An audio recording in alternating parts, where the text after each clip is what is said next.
시청자님 안녕하십니까? 이데일리 초대석의 유재입니다. 신축년 새해를 맞이하면서 많은 분들이 다이어트라든가 금연, 외국어 공부 등 새해 목표를 세우고 계신 분들이 많을 거고요. 또 어떤 분들은 올해 나의 운세가 어떨까 궁금해서 사주를 보러 가는 분들도 적지 않을 겁니다. 저는 개인적으로는 찾아다니면서 사주를 본다거나 그 내용을 맹신하는 편은 아닙니다.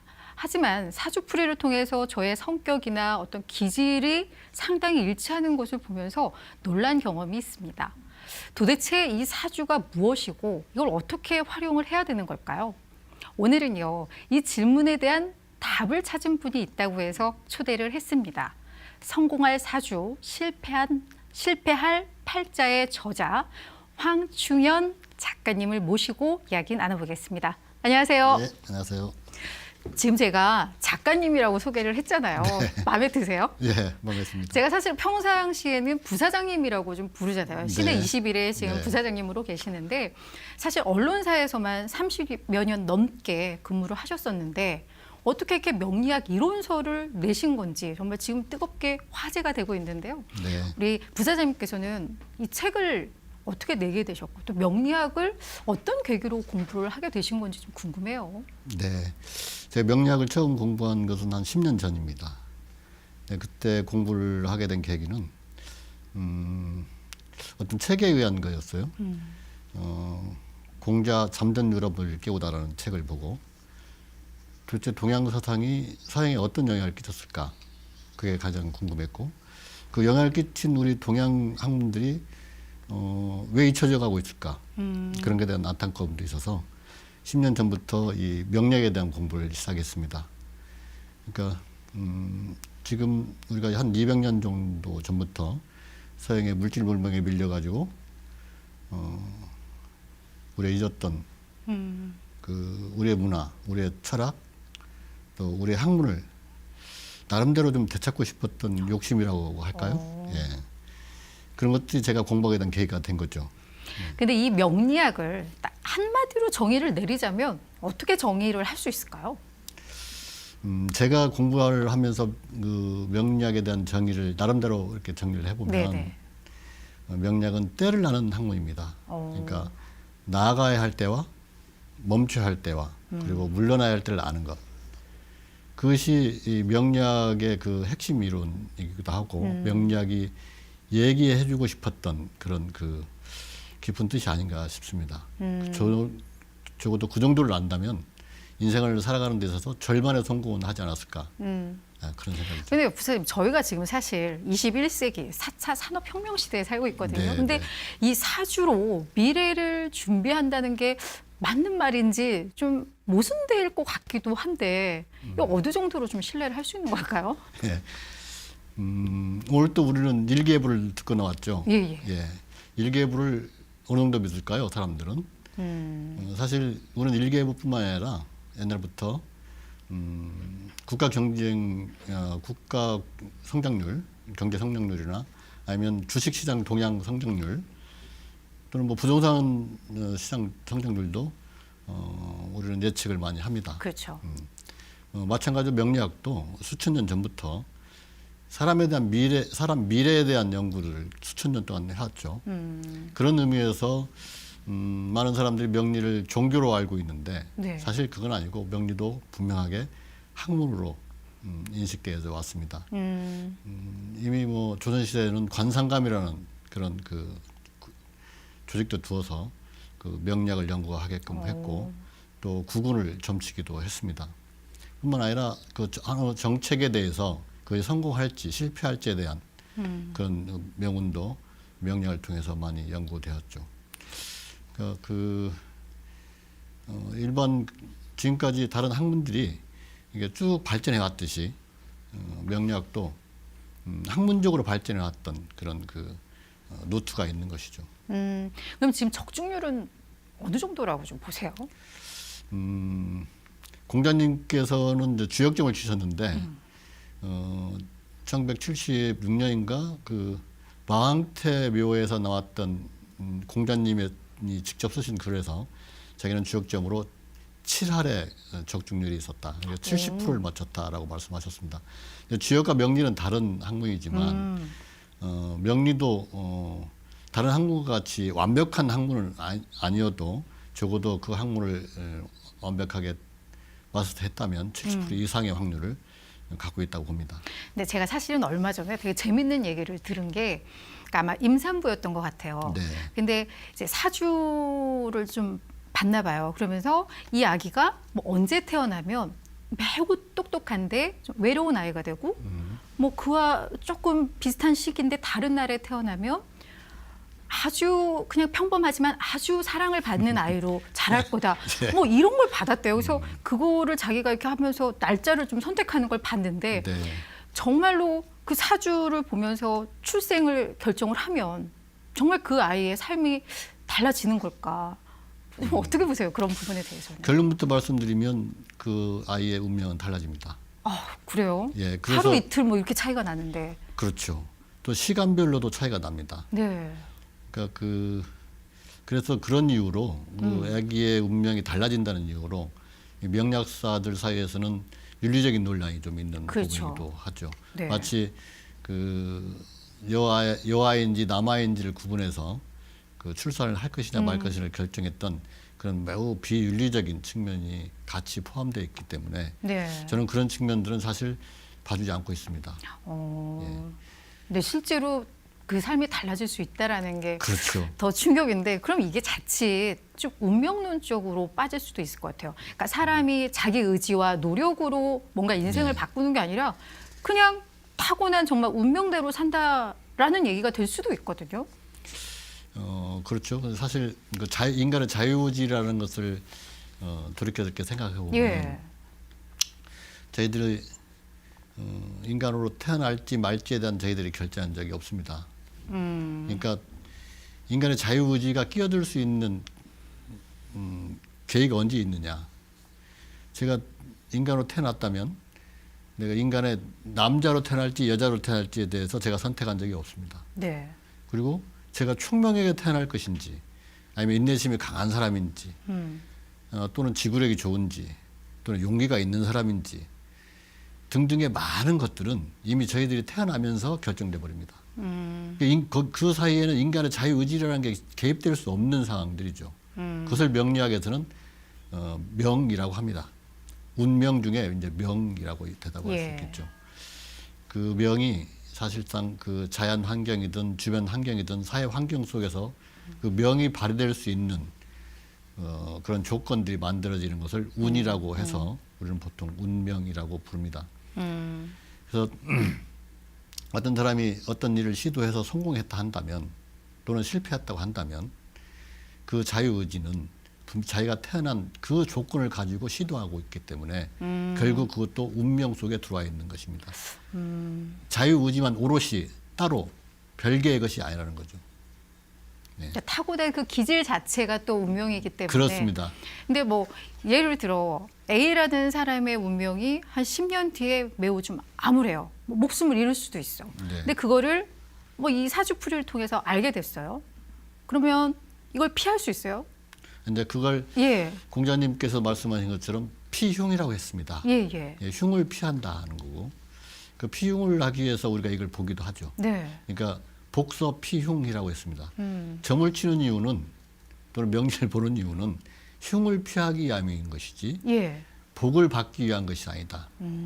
복을 받으려면 덕을 베풀으라고 덕행구복이라는 말을 하셨죠.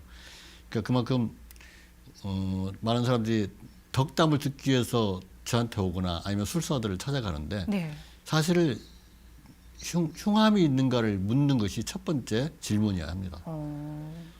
그것이 명리학의 또 그 묘미이기도 하고요. 그러면 피할 수는 있다는 말씀인 거네요. 예, 어느 정도는 피할 수 있다고. 그러니까 강도를 좀 조절할 예, 수 있다. 그렇죠. 이렇게 이해를 하면. 그래서 주식으로 10억 잃을 것을 5억 잃을 걸로 막을 수 있는. 네, 그 그런- 잃는 운명은 피해갈 수 없지만 그렇죠. 예. 조금 더 내가 견딜 수 있는 만큼으로 예. 조절은 할 수 있다. 죽을 만큼 아플 것이 있었다면 적어도 생명은 건질 수 있는. 어. 예, 미리 아는 게 굉장히 중요하겠죠. 그러니까 많은 분들이 우리 부사장님을 찾았다고 들었어요. 그래서 뭐 네. 기자들도 많이 만나고 네. 뭐 정치인들, 공직자들을 많이 만났는데 그 중에 좀 여전히 기억에 남는 그런 사주 가지신 분이 있었나요? 예, 기억에 남는 사주들은 많은데 네. 그 사람들 일일이 거론하기보다는 예, 성공한 사람들의 사주는 예. 반드시 사주가 좋았다는 겁니다. 그리고 학벌과 상관없이 그 사람의 실력과 능력과 상관없이 실패한 사람들은 수준 이하의 사주를 갖고 있었습니다. 예를 들어서 좋은 대학을 나갔다고 해서 모두 성공하는 거 아니지 않습니까? 맞아요. 우리나라 대통령이 서울대 나왔습니까? 아니죠. 네. 네. 그렇듯이 그 사주가 갖고 있는 명운에 따라서 그 사람의 성공 여부가 제 책처럼 실패할 사주, 성공할 예. 그죠. 근데 그 제가 듣기로는 우리 부사장님께서 사실 미국 대선의 결과를 예측을 하셨었다고 네, 들었어요. 그렇습니다. 네. 근데 이제 그 출판사 쪽에서 이거 좀 위험해요. 이게 틀리면 어떡해요라고 해서 그냥 뭐 한두 줄 뭐 쓰고 그냥 끝냈다라고 네, 들었는데 정말 뭐 트럼프, 바이든 이 두 사람의 어떤 사주를 봤을 때 이게 좀 결정이 좀 나든가요? 그렇죠. 그 바이든 사주는 나이를 드셨지만 예. 매우 그 발전해가는 쪽으로 사주가 진행되고 있었고 트럼프 후보는 이제 사주가 쇠락하게는 그런 과정이었는데 사실 그 내용을 책 맨 앞에 제가 배치를 했다가 그 선거는 며칠 안 남았는데 책이 곧 나오게 돼서 예. 출판사 입장에서는 사실 그럴 수 있다고 생각했죠. 그래서 이제 그 이낙연 후보는 아직 아니죠. 이낙연 대표 사주를 책의 맨 앞에 올렸었어요. 어때요? 지금 좋으세요? 매우 좋은 사주를 갖고 계시고 운도 좋으신데 이제 아직 후보도 아니시고 또 어떤 후보가 또 결정되는지 아직 그분의 사주가 더 좋으면 이제 또 그렇죠. 쏠리는 예, 거고.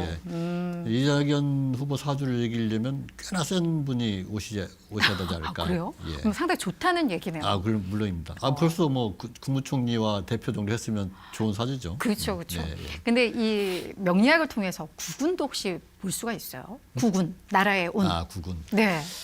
뭐 볼 수 있겠죠. 우리나라 대한민국은 1948년 8월 15일 날 정부 수립이 됐기 때문에 네네. 그날이 생일입니다.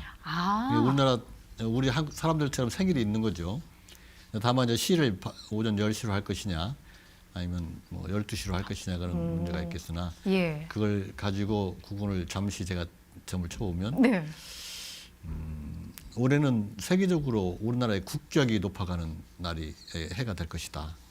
그러니까 세계가 인정하는 명예로운 한 해가 될 것이다 하는 거죠. 왜냐하면 지금 뭐 코로나부터 시작해서 다른 BTS 우리 그 문화적인 측면이나 영화나 이런 것들이 벌써 세계적으로 알려져 가고 있고 작은 나라지만 큰 문화를 알리는 정말 자부심이 저절로 생기는 그런 계기들이 만들어지고 있죠. 그런 측면에서 그 메드 인 코리아의 상품과 기술, 문화는 올해 그야말로 인기 상품으로. 작년보다니까 올해가 더 그렇죠. 좋아요. 예. 이제 코로나가 이제 우리가 좀 지혜롭게 코로나를 좀 극복하고 나면 우리의 상품은 대단할 것이다. 우리 경제도 나아지겠죠. 다만 이 귀는 닫고 입은 열려 있는 상태가 되는 해이기도 해서 국론의 분열, 서로 말만 하는, 서로 자기 말만 하고 듣지 않는 그런 한 해가 됨으로 해가지고 꽤나 시끄러울 것이다.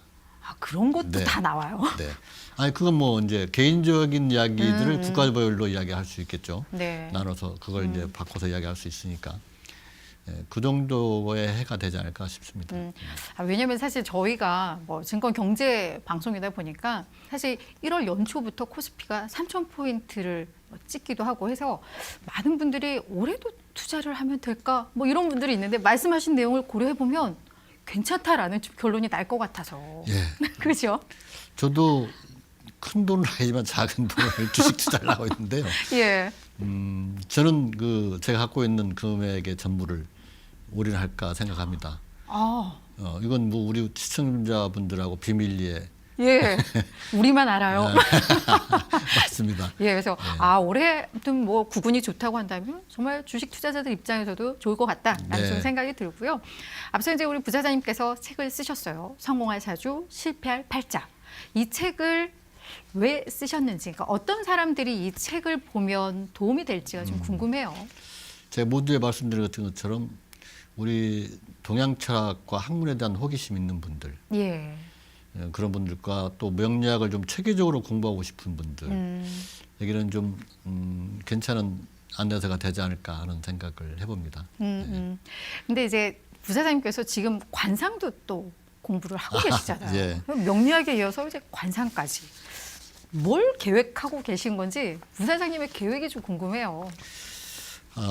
사실 이제 제가 이걸 전문적으로 처음부터 공부를 했다면 우리 동양의 오술이라고 되어 있는 것들을 모두 공부할 수 있겠는데 지금 이제 나이도 들고 또 이제 아직도 직장 생활을 하고 있는 관계로 이 공부에 전념할 수 없는 부분들이 좀 있습니다. 그래서 우선 명리학을 10년 동안 했으니 이제 관상을 또 이제 벌써 공부한 지가 한 3년 차 좀 넘어가고 있는데요.